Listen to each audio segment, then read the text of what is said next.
Guys, happy Tuesday. Not sure if you can hear me yet, so I'll talk until I'm pretty sure you can. So today is Tuesday, and Tuesday means that I'm coming to you with something live, whether it's about content strategy, social media tools and tricks, psychology of writing. That's the kind of stuff I usually talk about on Tuesdays in my lives. So anyways, today we're talking about scheduling social media posts. How do you do it? Third-party applications you can use to do it, the pros and the cons and things of that nature. Anyways, so some of the things I want to cover today is one, how do you schedule posts? For example, if you have a Facebook page, you can schedule it natively in your Facebook page. There's a platform for it right in Facebook. Or do you want to use something that's third party, something like Buffer or Hootsuite or CoSchedule, things like that? By the way, in the description for this video, I have a list of third-party posting apps that you can try out. There's probably like 10 or 15 there. It's a lot of options because there's a lot of different things. I'll get into that more. But if you're just here because you want a list of like those third-party apps to check out, go to the description for this video. You'll find it all laid out there and you can go from there, okay? So anyway, so for scheduling posts, you can do it natively inside the platform you want to post to, or you can do it with a third-party app, so something outside of Facebook that would post to Facebook for you. Another thing I'm going to cover is there's beliefs one way or the other. Like the question is, if I use a third-party application, will that hurt my post? Doesn't that affect the algorithm somehow? So I'll get into that. And then what are the pros and cons of using a social media poster? For example, you can save time, you can get more posting ideas, centralized comment management, more consistency in posting, things like that. But there are cons to it too. If you're on a budget, most third-party platforms, especially past a certain very limited threshold, you got to pay for it. Different platforms have different format needs, so some are just for Instagram, some are for a couple of platforms, so it kind of depends on where you are. So you have to do some homework on these third-party applications, who they serve. You also can never ever, this is the spoiler, you can never ever fully automate your social media posting. You've got to have some human interaction, and I'll get into that more in a little bit, but this can take the load off. Anyways, so let's first talk about scheduling your posts natively, and by that I mean inside the platform that you're trying to share to. So for example, I haven't tried this myself. Instagram is not a strong point of mine, but you can share things I hear in like Creator Studio. You can set up a scheduled posting and stuff like that, where you can set up, links and photos, things of that nature, right inside of an Instagram business page, Creator Studio, okay? Facebook page actually has a really nice, sorry, it's late in the day and I'm tired. Facebook page actually has a really good native scheduler as well. You can schedule posts out. Another thing you can do, since Facebook and Instagram are connected, you can have it share automatically to Instagram as well, which is really nice. And you can also handle your ad management if you do paid ads right there in the Facebook page manager as well for these scheduled posts. So that's posting things natively. Now here's the thing that is the sticking point for me, is that, as you guys know, I do most of my posting on my Facebook profile. And I wish there was a way to schedule posts on your Facebook profile. And I have looked, I continue to look, I continue to have hope. But back in 2018, Facebook changed things so that I can't post scheduled stuff on my Facebook profile. Not with a third-party app, not natively, none of that stuff. If you are posting on your Facebook profile, some of the ways you can get around it are, I have like a note application on my phone, so I can copy and paste things at least when I want to get it to my profile. Or when you have a scheduled post on your page, you can share it from your page to your profile. So it's still a manual step, but it's not as much as like, trying to come up with it on your profile. Or you can just, I did look into, I thought like you could like schedule it on your profile later in the day. I checked the settings, I don't think it's an option. Another thing, for LinkedIn, this is how we're going to start moving into third-party posting right now. I looked, there's no native in the program scheduled posting in LinkedIn from what I could tell. And when I researched it, it said that you can schedule posts on your profile and on your page, but you have to do it through your third-party poster. So once again, that's where that becomes helpful. And they have it set up so you can do it with a third-party company, third-party posting company. And they say on LinkedIn that if you publish regularly, even through the scheduled app, you can double your engagement. So it's a really good thing to be able to schedule consistently, and if you feel like a scheduled app will help you, that's great. But once again, I'll get into why it can't 100% replace a human. There's reasons for that, but it does help. All right, so third-party postings. This is what I mean when you are set up with something like Buffer, Hootsuite, CoSchedule to post to your social media profiles for you. There's a myth out there, and it comes with good reason. It's just old information.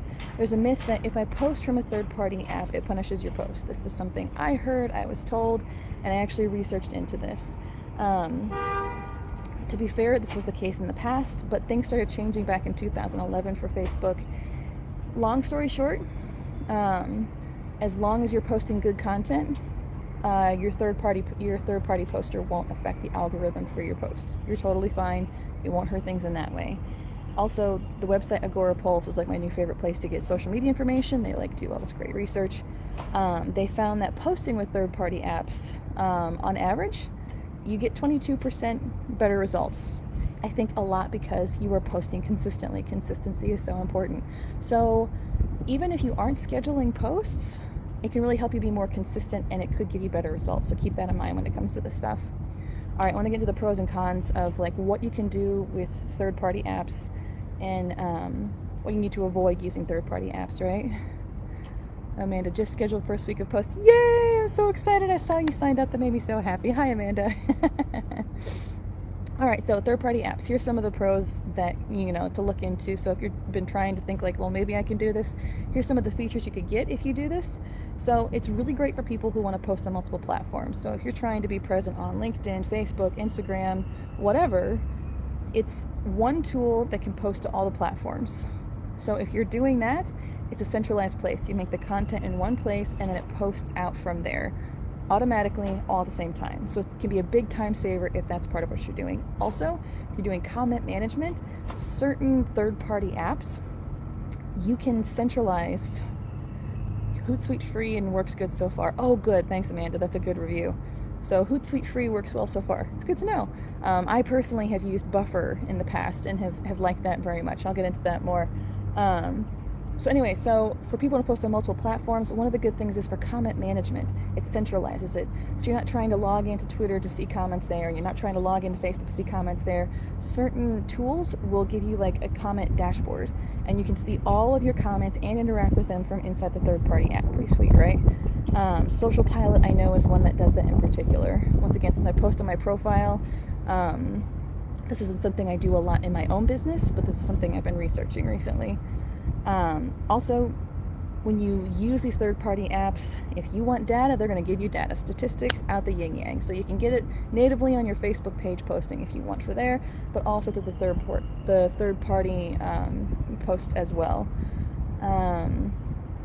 So you can more easily reorder and reschedule things. So it's just like, say you schedule some posts, like, oh, actually I want to change the order of that. You can go in and switch things around, so it makes things easier in that sense. And here's what's interesting. Because you have access to analytics, you have a better idea of which posts are performing well. You have a better idea of, sorry, once again, I'm tired, my apologies. You know which posts are doing well, what time of day they're doing well, and so you can continue to optimize your content. Now, here's the thing, something I read in multiple sources. If you can use that information to get better at your organic content, and by organic, I mean not paid. So if you use that data to make your organic content as good as possible, you can actually save money on ads. You won't have to pay for ads on Facebook. You can do better just by doing better organically. And so that's how you can use the data. Another thing is like you save time. Once again, if you're posting on multiple platforms, post to all at the same time. Super helpful. Maybe you have a big enough team where you have a VA or a social media manager or something like that. Guess what? They can collaborate with you on there, and you can assign tasks and talk back and forth. Super helpful if that's the size of your team. And again, this just gives you more consistent presence. Like I said, LinkedIn says that pages that publish regularly get double the engagement. Showing up consistently makes a difference, and scheduling it helps. All right, so there's some other possible features. You need to do some homework on which ones work best for you. But other possible things that you can get in these social media platforms, or not social media platforms, third-party tools, you can recycle evergreen posts. So what I mean by evergreen is it's something useful that I can share today and share 3 months from now. So the post doesn't expire. Now, if I share something about Trump having COVID right now, that's not evergreen content. That's current content. So, but if it's evergreen, something useful that you can share over time, you can recycle those. And so a lot of platforms, let me see if I can open this up. Yeah, like AgoraPulse, Social, Oomph, Post Planner, you can hold on to those top performing posts and schedule them to share later. So again, saving time. Not all platforms have this. I'm just sharing some of the unique ones that I came across in various third-party posters. Some of it has some customer relation management. Your fans, your followers, who's the most engaged, things of that nature. Some of them have like hashtag banks. So instead of coming up with or typing out hashtags every time, you can either copy and paste or automatically add them. Links, if you're trying to link to something. I know in Buffer, like, it automatically shortens links for you so they're not as intimidating in the post. One in particular, something called Crowdfire, it automatically customizes posts for social networks. So for example, in Twitter it has to be a very short post. LinkedIn also has character limitation. Facebook, you can basically write a novel. There is a limitation, but it takes a while to get to it. Crowdfire, I haven't tested this myself, but if this is something you're running into, check this out. They automatically customize a single post to help meet the needs of different platforms. So that's something you can do. Content discovery and curation. So of course, a good portion of the battle when it comes to posting is coming up with good ideas, right? So some of them have like RSS feeds, so you can be alerted to topics related to what you want to share. Some will help you find articles and blog posts that you can reshare on there, and it can help cut down on the need to come up with like original content. Once again, nothing will fully replace original human content throughout your content. But it can help give you ideas, fill up your content feed, help you be consistent. So a few of them actually have that. MeetEdgar is one that I'm actually really interested in. It's got some interesting features I'll get into more in a second. MeetEdgar. It's in the description of this video if you want to look it up. Scoop.it. Now BuzzSumo it doesn't post to social for you, but BuzzSumo is supposed to have really good content curation, so coming up with articles and the ideas. Social Oomph has some stuff too. Also, if you have a lot of posts like collected in a library and these things, you can organize it by topic, by category, stuff like that. Like you can tag it or color code it. Amanda, I know that Hootsuite has content library with organization and management. I don't know if it's on a paid plan or what, but it sounds pretty good to me, especially if you're trying to repurpose stuff. And then one thing that really interested me, I've only seen this on MeetEdgar, it talks about A/B social media testing. So I don't know if you guys have heard of that, but that's something more I hear in like emails. So you can A/B test different email like subject lines and stuff like that. So you may send out the same email, but to half of your list with subject line variation A and half to your list subject variation line B, right? So this is the first time I've seen it as a possibility in social media. So I'm not quite sure what that looks like, but it's another way to strategically up your game when it comes to your social media content. Okay, so that's all the really cool stuff that you can do with these third-party posts, but now I want to throw in some warnings as well. The first thing I want to throw out there, no automation, no social media poster will ever fully replace some kind of human content. This will really help be a supplement to reduce your load, but it's not something that can fully replace a human being. Now, there's good examples of that. One thing is, it can be pretty embarrassing when you have a scheduled post go out on a bad day. I read about this one. One example is that of Dorothy Perkins. She posted about having that hashtag Friday feeling on the day after the Brexit referendum when the country was in turmoil. So she had this post scheduled, and not thinking about it, not involved, it went out talking about, like this goofy tag when the country was like freaking out about Brexit. So you kind of have to have some human involvement still, because you don't want to have those like gaffes. Like it's not good. And it shows that you're not involved. It doesn't look good for your company, for your brand, for your involvement. Another part of it, Auto posting or not, you'll still need to make sure that when people do leave comments on your posts, that you're posting quickly and in real time. Again, this is something attached to your algorithm. If you want your algorithm to go up, one part that affects it is when people comment, you need to comment pretty quickly. That's part of how Facebook rewards the algorithm, right? And also, if you don't reply, you won't feel engaged. People feel out of touch. So the con here, the danger here, is that it could get too automated, and then it's not human. It's just a stream of data. But the idea of social is to still be social.